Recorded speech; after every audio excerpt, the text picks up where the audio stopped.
This video is going to be a little bit longer than the rest, simply because a good amount of the gameplay has changed, so I have to cover that before I get into the particulars of the map. Also, I'm going to be giving my opinion on the Easter egg, but this by no means is a step-by-step guide for it. There are plenty of other videos, much more well-equipped to do that.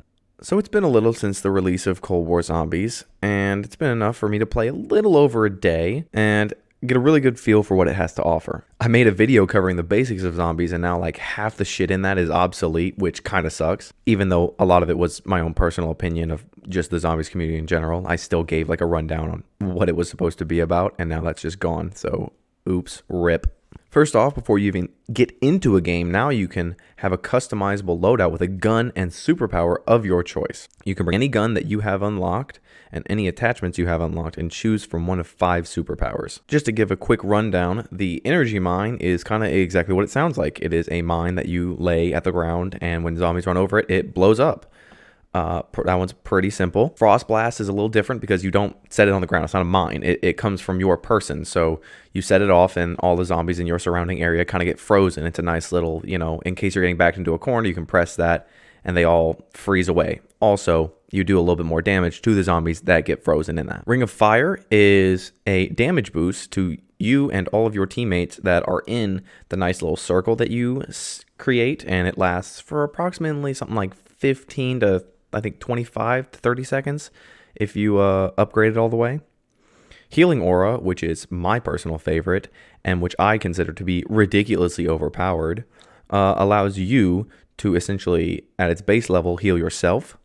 At a much higher level, heal everyone else for a good like 15 seconds. Like you keep getting healed for like 10 to 15 seconds, and at its max level, which I think this is absolutely ridiculous, you can res your teammate or all of your teammates no matter where you are on the map. You could be halfway across the map and all of your teammates could be downed, all 3 of them. You have a max lobby of 3 people. They all go down. You just press LB and RB and all of them are right back up. And they get that healing bonus for the next like 10 seconds. That's ridiculous. Anyway, sorry.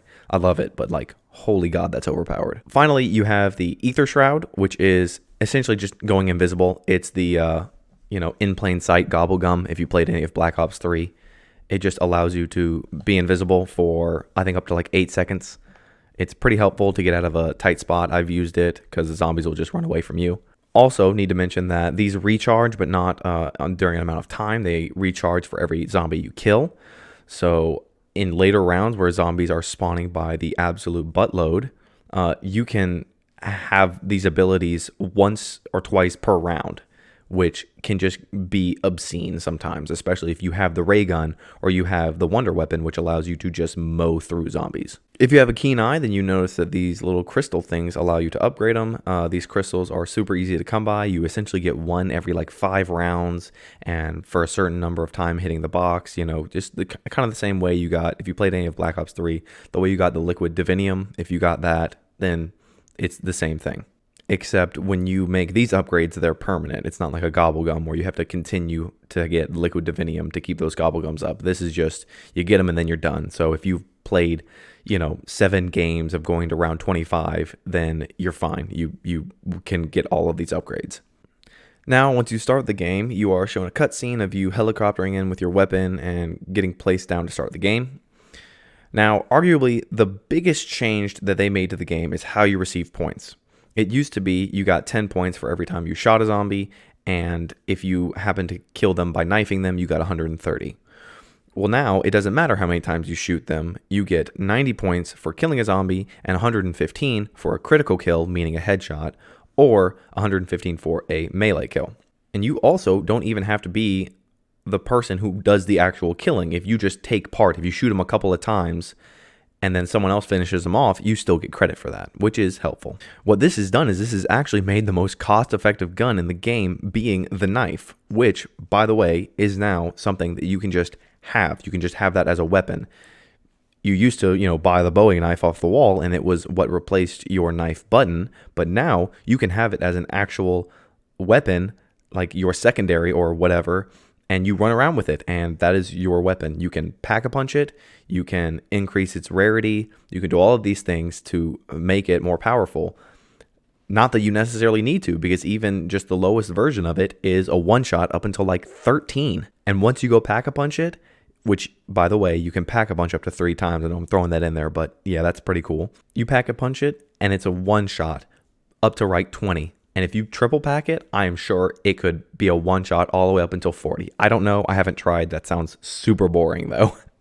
I kind of just mentioned it, but the second big thing that they've added is there are 5 different tiers of weapon damage ranging from common to legendary in the order of common, uncommon, rare, epic, and legendary. You can get any of these versions randomly from the box, or if you want to do a upgrade personally with the gun of your choice, you can take it to this little spot and you can use low grade salvage and high grade salvage. The low grade salvage being used to create armor so that you can take more damage from zombies, and high tier salvage being used to upgrade your weapons. They have also added a mini-map and a compass for whatever fucking reason. I have no idea.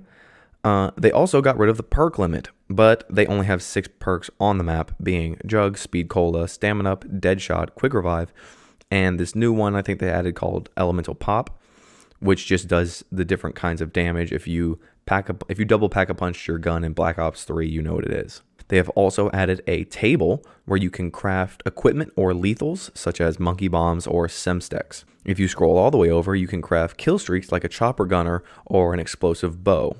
But by far, the most overpowered thing is that now you can buy a self-revive from the crafting table, even if you are playing with 4 people.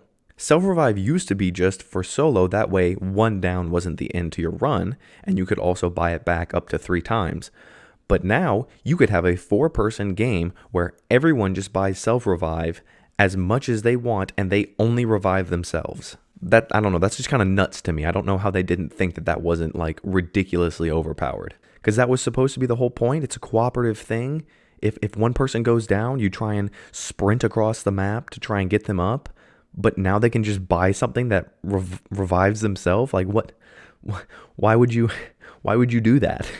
One of the things they added to was now, instead of just ending every game by dying, you can call for an exfil, which means after round 10, for every 5 rounds that you go on past that, you have an opportunity to call in a helicopter to come get you out of there.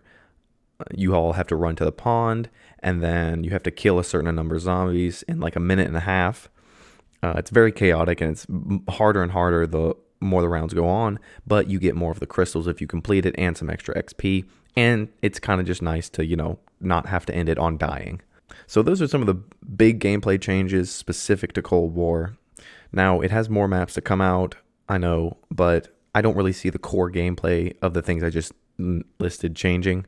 So now I'm going to move on to the map itself. For those of you that don't know, Die Machine is essentially Knockdown on Toten from the original World at War zombies that started it all, now revamped and expanded with a completely new cast that has nothing to do with the old Black Ops Ether storyline. The map itself is rather intricate, housing both an above-ground part consisting of the pond, the crashed airplane, and Knockdown on Toten itself. Then it transitions to the underground part known as the facility with the med bay, the weapons room, and the place to turn on the power and where the pack-a-punch is. To turn on the pack-a-punch, you have to go through a portal, which is essentially the dark dimension, or, for any of you Stranger Things fans, the upside down. Because when you kill a zombie, instead of it falling to the ground, they fall upwards for some reason. The game itself is very helpful with directions on both on-screen and on your minimap on what to do next, even with the Easter egg, because on this map and seemingly all the maps moving forward, they are putting a pretty big focus on story, so this map technically has an ending if you do all the things the game tells you to do. In the past, obviously, you had to have some idea on your own of what to do, not just having the game telling you. Not that I'm against it, I'm just saying. There are a number of smaller Easter eggs that you kind of have to already know about, like this one where I'm going around shooting all of the lights in the facility where the pack-a-punch is, and then you at least get to see some fun dancing little zombie things with the added bonus of the free Juggernog and a weapon, depending in rarity. I mean, I get the goddamn rocket launcher this time, but I've seen a lot of people get the ray gun or this map's wonder weapon. Speaking of the wonder weapon, this map has an absolutely phenomenal one. At its base level, it is a 4-shot thunder gun, which, to regain ammo, sucks the essence out of zombies. It is literally a self-sustaining weapon that can be upgraded into 4 variants like the bows on Der Eisendrache. It is also a fantastic weapon to use against this map's boss zombie. Now, this map's boss zombie is nothing too wild, just a nuclear radiation zombie called the Megaton, which can throw or shoot radiation at you. It will have random moments where it sprints at you very fast and you can't get super close to it, but if you have the ray gun or the wonder weapon, or any gun that can be accurate enough to do critical damage, they really aren't a problem. They have 2 stages where after the first time you think you killed it, it will split into 2 much smaller, faster versions of itself, both with the same ability to throw radiation or hit you. You run into a problem in later rounds when you have like 3 of them spawn and then you get them all to their second stage, so you have 6 of those little megatons running around, and they make shit really hard. They brought back dogs, except now the dogs have a radiation twist where when you kill them, they blow up and leave this noxious gas behind that does damage to you or, to be fair, also the zombies, so that's helpful. Now, onto my opinion of the map, starting with what I thought it did well. The map has a ton of good train locations, but we'll still balance it out with tight corridors that link them all together, so if one of your teammates goes down in the other one, you have to kind of run through it or time it well enough that you can get them up but not get caught in one of those corridors. I think the design team, as always, was phenomenal. I mean, the look, the sound, and the overall feel of the map at all the stages was just, pretty great. Even from the regular to the dark dimension was well put together and had a great vibe to it. I think the wonder weapon was fantastic. It was powerful, but not completely game-breaking. I mean, unless all 4 people get it, which is ridiculously hard to do. I don't even know if the game will allow that. I've never seen it. I didn't get any footage of it because I was just playing by myself. And also I didn't hit the box a single time because I was going to go get the wonder weapon. But they have added a way for you to drop your weapon that you get from the box and give it to a friend, which is a huge plus. I think that was a great change that they made. They also made it to where if someone dies at a very high round, they're just given a certain amount of money when they come back and can go hit this thing called the Wonder Fizz, which allows you to buy all of your perks in one place at the very later rounds, making it so that if you go down and die full on in later rounds, you're not just completely screwed. This combined with the ability to drop guns makes it a lot easier for people to stay in the game in later rounds. This is going to sound minute, but it's just kind of a long-running joke. They changed Carpenter, so now not only will it fix every board on the map and give you some money for it, but it will also rebuild your armor, which can be extremely life-saving in later rounds considering how much damage it does. I mean, Carpenter has been something of a joke for the entire zombies community to make fun of. It was essentially worthless. It was the least sought after drop in all of zombies, but now it's like highly sought after, if anything even more than the nuke, because the nuke only gives you 400 points. Finally, they added little ammo boxes around the map, which allow you to purchase ammo for anywhere between 250, 1,000, or 5,000 points, depending on how much your gun is pack-a-punched. This is super helpful, and I actually think it's pretty balanced because nothing sucked more than spending 10 minutes chasing the box in later rounds because you had to give up your god gun because it was out of ammo, and the box kept giving you pistols and pistols and pistols.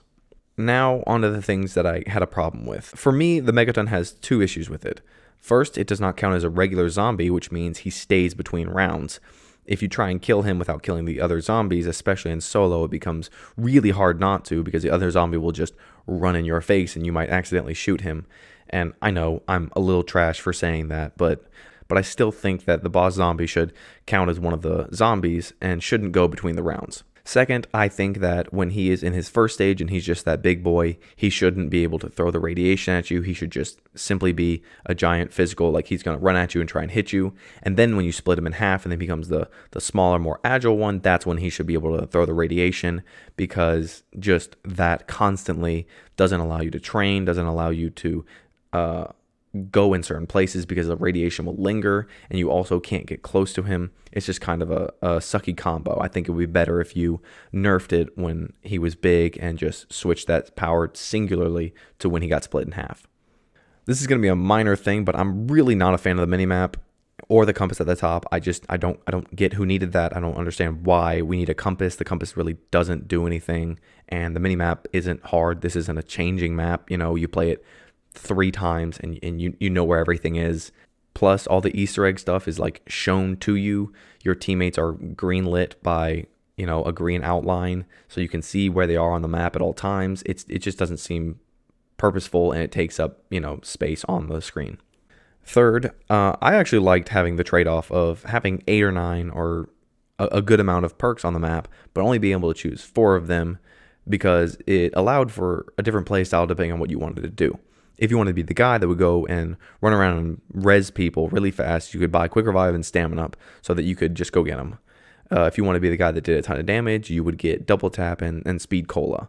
It was a give and take system that allowed you to choose what you wanted to be proficient at, but now they kind of took that away by allowing you to have everything, and also, they kind of left you with the not best perks. I mean, there's no Double Tap, there's no Widow's Wine, there's no anything that's better than Elemental Pop.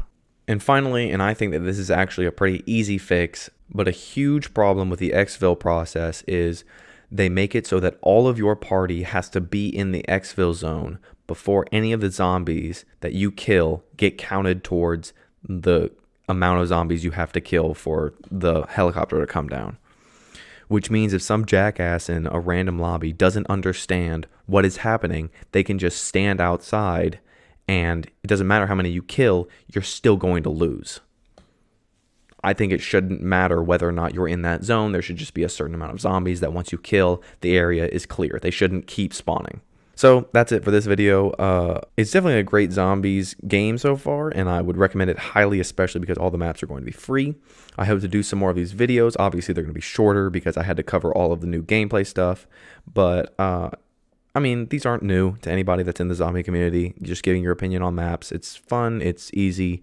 Take me about a day to do this, so hopefully I'll do them for the rest of the ones, and I might even retroactively go back and just give my opinions on the ones that are already out. But so yeah, have a good day.